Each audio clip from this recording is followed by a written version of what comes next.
Tamešibari, tehnike lomljenja, vrlo su atraktivna i dojmljiva borilačka vještina koja se međutim još uvijek veže uz borilačke sportove kao što su karate, tekvando i slični.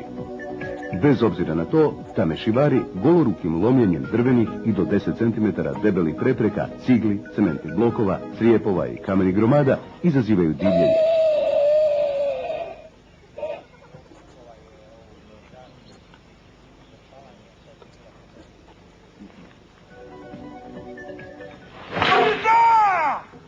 Malo je onih koji znaju da je to vještina za koju nije potrebna nadprirodna snaga, već koncentracija i koordinacija pokreta, kontrola disanja i psihe, ravnoteža.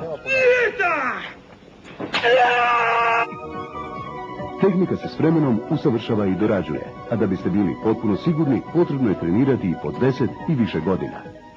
Kod lomljenja tehnika je tako razrađena da se udarac, koji je namijenjen uništenju predmeta, upuca točno do dna, odnosno do zadnje cigle ili crijepa. Sve što je iznad jednostavno ne postoji.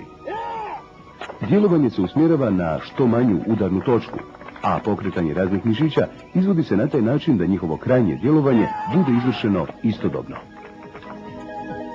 Na kamen se primjenjuje tehnika podnošenja udarca kombinirana s kontrakcijom disanja. Sve mora biti uvježbano do savršenstva, jer posljedice mogu biti kobne. Udisaj tijekom razbijanja kamena na tijelu, i to čekićem od 15 kg, izazvao bi nepoželjne ozljede. Zbog toga se bavljenje ovim sportom u pravilu ne dopušta mlađima od 18 godina.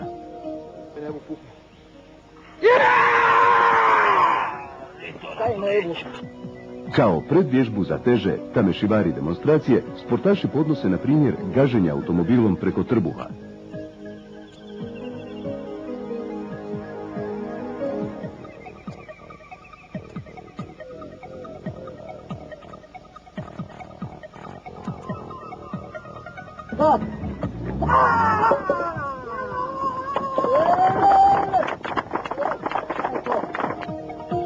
Ako vam se ideja ne sviđa, morate još raditi na najjačoj karici, psihi. Do tada uživajte u atrakcijama provjerenih majstora tamešibarija.